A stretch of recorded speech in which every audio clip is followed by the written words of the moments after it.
All right, everybody, it's time for Belovsky Science. Today is December the 7th, 2020, and today we are continuing with our study of Chapter 21, Section 2.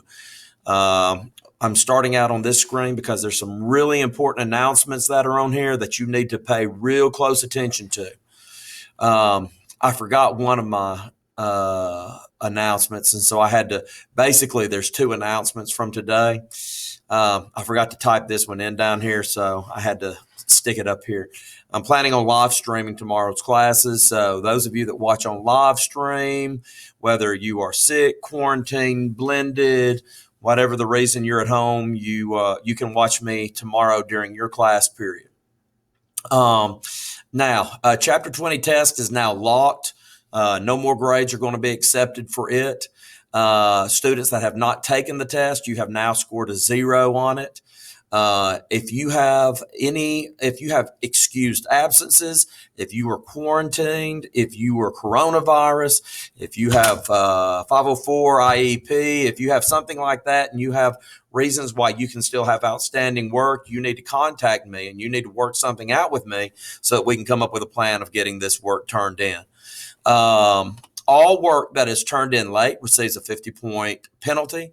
Work turned in after final deadlines receive a 0. Friday, December the 11th, 2020, that's this coming Friday, is the deadline for all work. I'm needing to work on grades this weekend. So at 11:59 Friday night, you've got to have an all Chapter 21 work, Chapter 21 test, and the warm-ups. There will be nothing due on Sunday. Everything is due Friday night.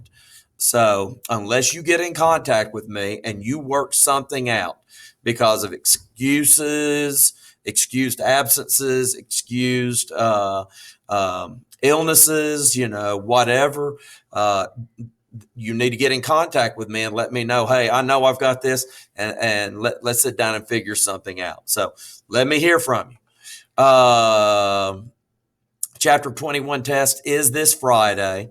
If you are absent, quarantined, blended, you are still expected to take the test. Now, if you wake up Friday and you're throwing up, you've got a high fever, you are super sore throat, and you can't take the test, then you need to get in contact with me.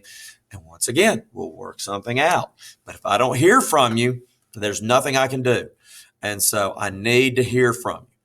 And as of 5 o'clock last night, all grades and I now are up to date. I have graded last night at 5 o'clock. I had everything graded and it was in, and you could look at it and you can see right now what your grade is. There's a couple of grades that are coming up this week, such as the lesson 2 review, warm-ups, and the test. Other than that, we're coming down to the very end here. So let's go to classwork here. Let's click on this right here is what I'm working on right now. This is going to have the video in it. Let's click on Chapter 21, Lesson 2. And when I made this sheet right here, I messed up and forgot to put the definitions on it. So down here at the very bottom, you need to put 36 birth rate, 37 death rate, 38, and I can't think of what 38 was.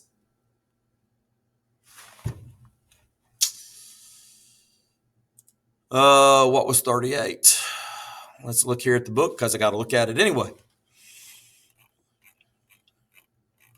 Section 2. All right, so birth rate is the number of offspring produced over a given time period. Death rate is the number of individuals that die over the same time period. Exponential growth is the other one right here. So number 38 is exponential growth, and it is the larger the population gets, the faster it grows. And I showed y'all an example of that with bacteria, how they reproduce and grow. So today, that's where we're going to pick up. Today, we're going to pick up right here where it says population size decrease. All right, so what are some things that can cause population sizes to go down? All right, well, Here, lack of good food, lack of good water, lack of shelter, natural disasters, floods, fires, volcanic eruptions can wipe out a massive amount of a land area and make it unlivable. Disease, what we're going through right now with the coronavirus, disease can wipe out large populations of certain organisms. And remember, we're not just talking about animals here. We are talking about plant life as well. Dutch elm disease, as you see right here, that was a disease. It was a virus that went through trees, elm trees, and it killed quite a number of elm trees. All right, the next word that you need to write down, number 39, is predation. All right, write this down. Predation is hunting of organisms for food. Predation, the hunting of organisms for food. Hit pause. Okay, you've typed in that predation is hunting for organisms for food. It doesn't matter what you're hunting. If I go fishing and I catch some crappie or brim, that is predation if I eat them, okay? Because I'm hunting them, I'm fishing for them, trying to catch them to eat. People that go hunting for deer, they usually eat the meat afterwards. So that is predation. Of course, a wolf chasing down a deer and eating it, that is predation as well. So predation is when things are hunted down and you get the food, you eat them for their food. All right, number 40. All right, let's scroll down just a little bit here. All right, 40, extinct species. All right, what is extinct species? All right, extinct species is a species that has died out and no individuals are left. Okay, the moa is a giant bird that are no longer here, and that is a great example of extinct species. So, species that has died out and has no individuals are left. Hit pause. Okay, you've got that typed in now. Here, let's talk about some other things that are extinct. All right, we talked the other day about the dinosaurs. All right, for whatever reason, meteor, virus, for whatever reason, the dinosaurs are extinct now. There's not a single one of them left. Don't start giving me Loch Ness Monster stories. I know all about those. There's no dinosaurs left, so they are an extinct species. The woolly mammoth is an extinct species. All right, they're trying to figure out ways to make another woolly mammoth because we find some of their DNA and some of the frozen parts of the world where we find, these frozen dead babies and adults. And sometimes they find that they've got some DNA in them that can be usable. And you kind of, the Jurassic Park type deal, trying to match, woolly mammoth DNA with elephant DNA and filling in the missing sequences. And so, they're trying to figure out a way to bring back a woolly mammoth, and whether they do it or not, I don't know. But it's just interesting science anywhere. If you watched Ice Age when you were a kid, you got woolly mammoth was on there, and so was the dodo bird. The dodo bird in the movie fell off the cliff, and they all became extinct. Well, these birds, for whatever the reason, they did become extinct, whether they weren't able to adapt to climate change or whatever. The dodo bird is no longer around. Thank goodness we don't have saber-toothed tigers anymore. If I saw something like this coming at me, I would die of a heart attack. It would have an easy meal with me because I would just be dead right there. A few years ago, the Tasmanian tiger became extinct. Very interesting creature. You can see here that it was hunted for its pelt, for its fur, and here you can tell why. A beautiful animal, and it's a shame that they're not still around today. Because it'd be really cool they just look like a really, really cool creature. And as you can see here, they were hunted for their pelts. And here's, I have found pictures in the past of pelts hanging up and really, really, that they were slaughtered basically trying just to get their fur. Um, anyway, so let's get back here to now the next word is endangered species. And for endangered species, an endangered species is a species whose population is at risk of extinction. Type that in and hit pause. All right, a good example is the gorillas. And if you look right here, it says there's only 700 mountain gorillas that are remaining on Earth. And I had some folks say earlier today, well, 700, that's a bunch. No, when you consider an entire species, that there's only 700 remaining, it's not very many, especially for that size of an organism. There's over 700 students in this building. All right, so no, the gorillas are gravely endangered, and they're being pushed out of their habitat. And they love to live in the mountains, and that's where their food is. And they are an animal that I fear will someday become extinct here real soon. Along with them is a creature that is called the California sea otter right here. And the sea otter is on what is called a threatened species list. So the next word that you need to type in is threatened species, number 42. A species at risk, but not endangered. A species at risk, but not yet endangered. Hit pause and we'll talk about it. All right, so you've typed in what a threatened species is. The California sea otter right here is a good example of that. The California sea otter, there's about 3,000 of them left.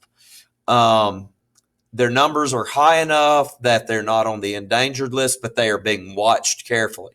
And of course, these creatures were hunted for their pelts as well.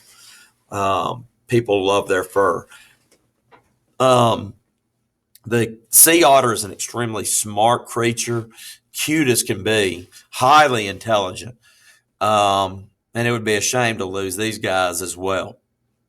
All right, so let's move on. All right, so why do some creatures move? Well, creatures will move to where the food is, where the water is, and where the shelter is. Number 43 here is migration. So let's write down a definition for migration. Migration is the instinctive seasonal movement of the population of organisms from one place to another. Hit pause and we'll talk about it. All right, so when you move around to find food, water, shelter, whatever to help your species, that's called migration, especially if it is instinctive that you do that. For example, birds. Right now here in Decatur, I have noticed that many blackbirds are making their way in. All right, the blackbirds you look up in the sky and it looks like a black cloud of birds moving around. Okay, those things are usually not here during the summer. So why do they come down here during the winter? Well, because they come down here to find the food. Up north, lots of birds don't like the north because if there's snow on the ground, it makes it so that you can't find your food. Okay, if you're a bird and your food comes off the ground and it's covered in snow, I can't find anything to eat. And you got to be able to eat daily if you're a bird. And so that's why some birds make their way down here to the south, because their food is a little bit easier to find down here, especially places like the wildlife refuge where they grow grain just for the birds, for them to move down here and eat. And not just blackbirds go down to the wildlife refuge. They have quite a few birds come down there. Canadian geese, ducks, cranes. I mean, you name it, there's a bunch of different birds out there. The picture right here in the book shows you hump whale movement. Humpback whale moves. They'll move down south when they are getting ready to have babies, and then they'll make their way back up north as they get older. If you look right here, it says during the winter, humpback whales mate and give birth in the warm ocean waters near the Bahamas. In the summer, they migrate north to food-rich waters. All right, so come down here to find a mate and have a baby, and food is not as prevalent. And then once they have the baby, they head back up north because that's where a lot of their krill and their food is located up there. So that's migration, just seasonal, instinctual movement amongst animals. All right. Human population changes. Why do us humans, why have the populations changed? All right. Interesting here. 1,000 years ago, there was about 300 million humans on Earth. And now today, we're at 7.8 billion. What caused that number jump? Well, there's several things that we as humans started figuring out ways to make life easier. And over here on this page, there's some of them that are listed down through here. The reason why our population has been able to go up some, better food. No longer are we hunters and gatherers. If we want something to eat, we go to the store. We go fast food. Whereas, many years ago, thousands of years ago, if you wanted something to eat, you went out and hunted it or you gathered it. The guys would go hunting for meat. The women would go gather fruits, vegetables, nuts, and berries. Okay? Well, we've made it a whole lot easier with farming and supermarkets today. If I want a bag of potato chips, all I got to do is go to the store and buy it. If I want grapes, I don't have to go look for a grapevine. I can go to the store and buy it. So that's a whole lot easier lifestyle right there. And when we freed up that time, no longer did we have to go hunting and gathering. It allowed us to be able to figure other things out. Because now, instead of spending all of our time hunting and gathering, now we can think of other ways to help ourselves, such as resources, building better shelters out of better resources, wood, steel, coming up with better weapons to defend ourselves. Sanitation. Now, how do I put this? When we figured out that pee-pee and poo-poo laying around made us sick, we figured out that we had to take care of human pee-pee and poo-poo and clean it and get rid of it. That's why at home we put pee-pee and poo-poo in the potty and we flush it away. And it goes someplace else where it's treated and taken care of. So when you have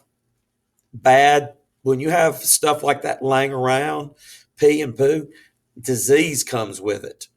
And that's not good. So when we figured out, hey, we get rid of this stuff and take care of it, it increases our health. That was a whole lot better right there. And medical care. Wow. How much have we learned over this past year about medical care and how important it is? This girl's getting a vaccination right here. You could get a flu vaccine to prevent you from catching the flu. Hopefully here soon we'll have the COVID vaccination. When I was a kid, I had this disease right here. I had chicken pox. And chicken pox was a disease that you kids today don't have to worry about because there's a vaccine for it. There was no vaccine when I was a kid. And when I was in third grade, I had chicken pox over Christmas. That Christmas stunk that year. Hated it because I was so sick over Christmas. All of us don't have to worry about this. This is Franklin Delano Roosevelt, and this is a picture of him in his wheelchair. Not very many pictures of him in his wheelchair. The reason that he was in a wheelchair was because he had polio at one time.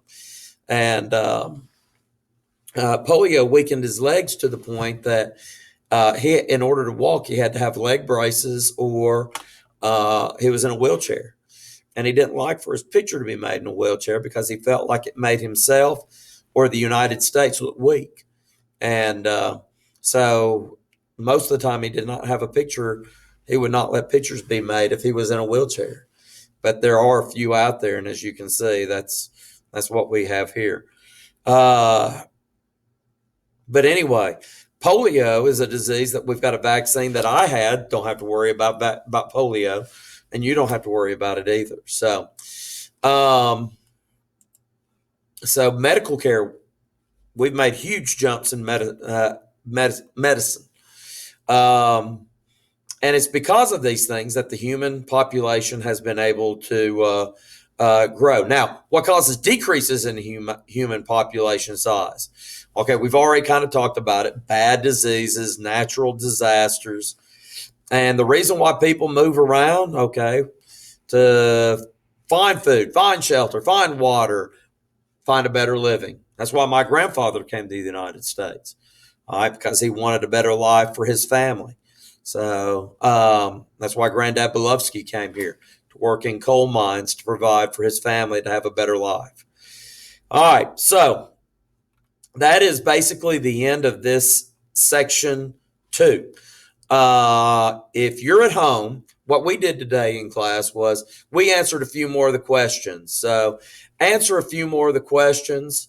Let's see here. Tomorrow in class, we're going to finish this and I'm going to go over it with them in class. That's why I'm live streaming tomorrow so that you can hear the answers to these things tomorrow. So we're going to go over this tomorrow in class, and we will start lesson 3 tomorrow in class. So have a good day. Answer a few of the. Go ahead and answer. Down through number 30. Maybe don't have too many blanks so that you can answer them tomorrow. So we're going to turn these in tomorrow as well. So you want to have it in a place where you can have it and turned in tomorrow. I hope you have a great day. Email me if you got a question. If you've got work missing, I need to hear from you. Send me an email, get in contact with me so that we can talk and work out a plan. I hope you have a great day. We'll talk to you later. Bye.